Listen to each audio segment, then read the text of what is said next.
What's going on, everyone? Welcome back to the Scale News Update. If you're not familiar with the show, this is where we talk about the news topics that happened in the scale world of RC over the past week. If you enjoy the Scale News Update, hit the like button. Let's jump into this week's topics. First for this week, Biddy Designs coming out with another fantastic looking body. This one is an on-road touring car, about 190 millimeter wheelbase, or 190 millimeter, I don't know how they classify those. I think it's by wheelbase. I don't know. No matter what, it looks like a Porsche, and I love it. GT3, the P-GT3. I don't know what the P stands for, but Biddy Designs does a great job with some of these bodies. They've got like the Lambo style body for the infractions. I was hoping that this was going to be for that infraction wheelbase. I would have absolutely loved to see this body on that 1/7 scale platform, but so far from it. Either way, still a great looking option. I just want them to scale this up.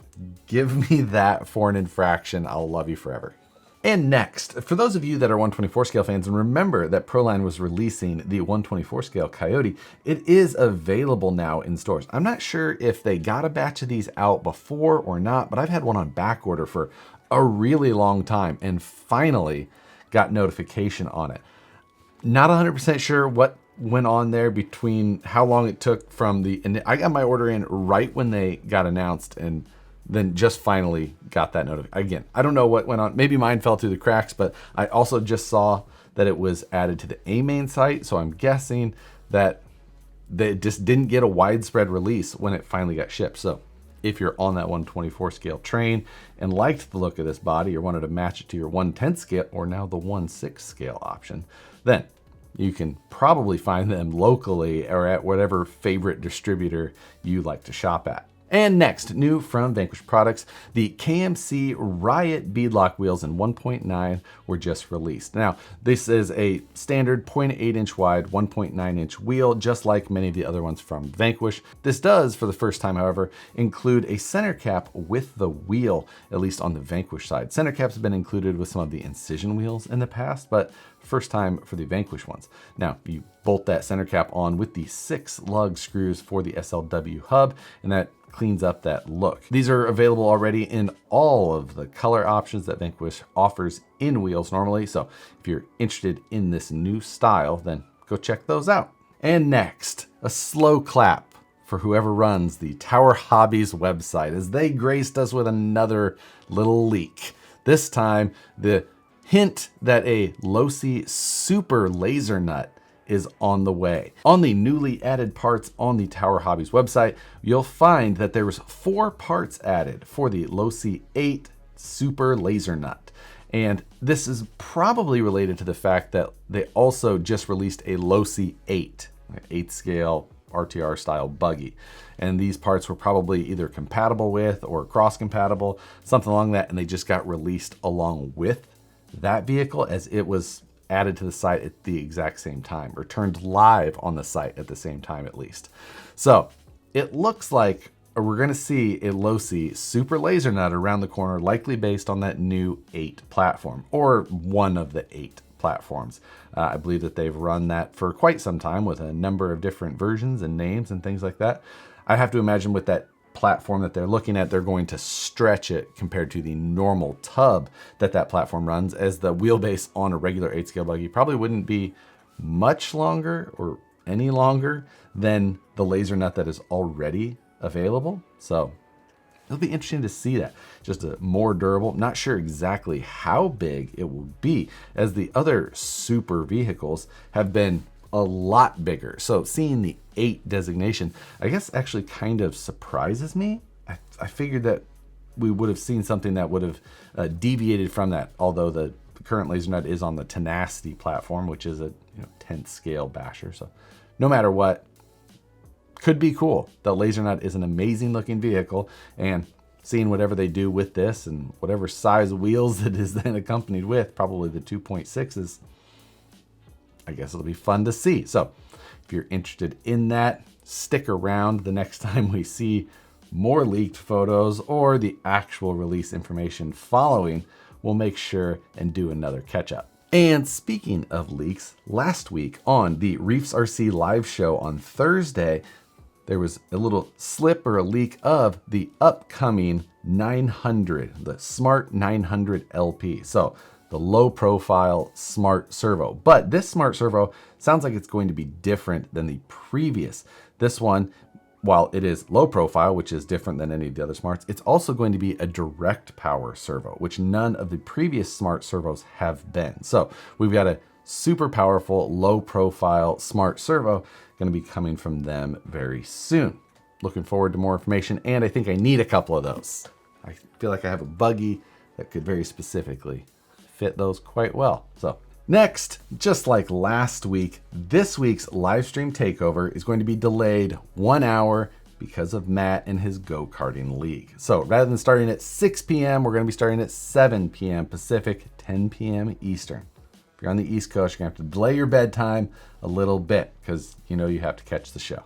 But we will soon be back to our regular schedule as soon as Matt is done playing in circles. Following last week's Livestream takeover, the first episode of the Rocky Mountain High series started, where Matt and I are chronicling our journey as we get ready for the We Are Sea-Rock Nationals happening in Morrison, Colorado at the beginning of June. So a little over a month left to get our buggies ready for that, and also whatever else we may have done in time. Matt's building an F-toy as well at the same time as I finish designing all the parts he needs to finish his moon buggy.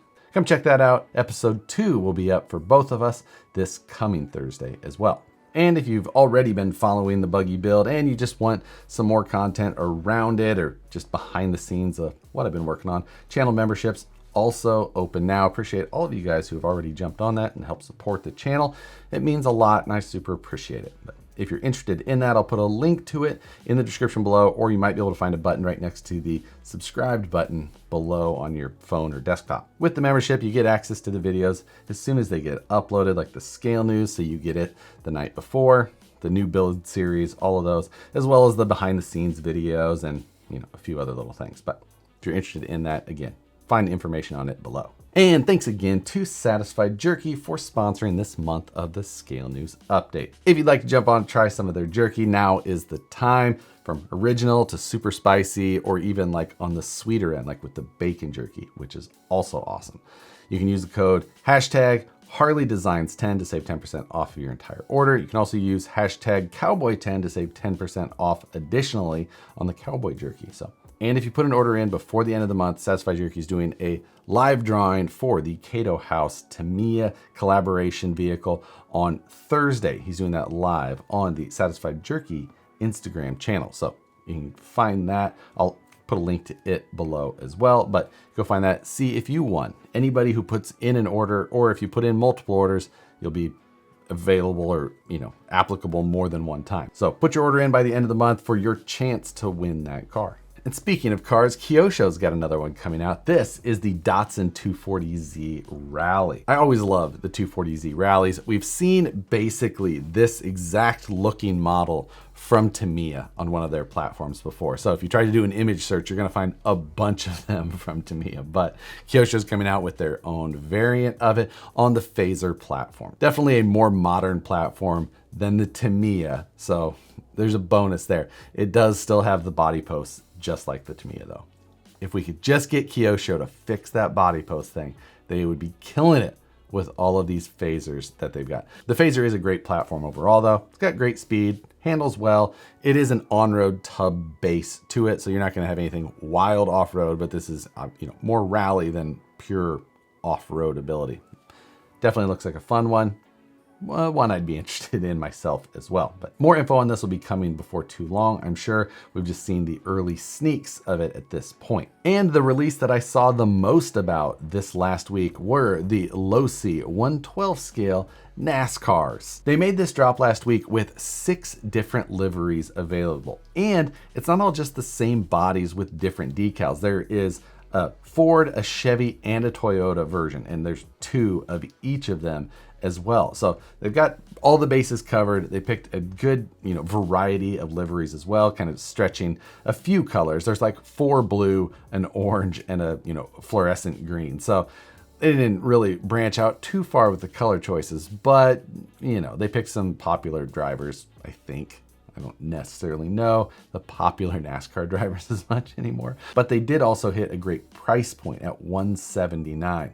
That's a price point that I think a lot of people can get behind, and that's likely the reason that they chose that 1/12 scale. That helps keep the cost down overall, and to try and get new people into the hobby, they want that low barrier of entry, which is reasonable. That's going to be the target for this type of RC, people that aren't necessarily normal RC people. So a lot of you may be just like 1/12 scale, nah, not interested. I want a 1/6 scale, 1/4 scale, whatever it may be. Like, yeah, totally agree. That would be super cool. But this is likely a strategic decision at that. With that discussion as well, Losi put out a bunch of social media surrounding this, of like interview style, kind of like talking about the process of what they were going through, why they made these choices, why they made those choices. And that's likely more targeted at people like us who are, already into RC, and they're like, here's why we did what we did. Because their actual customer for those videos were likely not the target market. $179 seems like a pretty decent price, and it's probably worth throwing back at you guys there. Is like, at $179, are you interested in this car? Is it something that you feel like you would purchase? Do you want a orange and digital camo Bass Pro Shop Tracker Boats ATV Pepsi, whoever else they put on the side of it, I don't know. Go fast and turn left, or run on a Roval, or win a stage and go through Ross Chastain, GameCube, Nintendo. I know NASCAR is still popular. I've been to some races myself, but F1 for the win. And while that does it for this week's news topics, F1 is better than NASCAR. Leave your "this is better than that" opinion down below. See how people get riled up. No politics. Let's get it started down below. This could be a bad week, but we'll see how it goes. As always, thanks for watching the Scale News Update every Tuesday. Thank you to all the channel members. If you enjoyed the video, hit the like button, subscribe if you're not already, and hit the notification bell so you see the videos as soon as they get uploaded. With that, thanks again for watching, and we'll see you on the next one.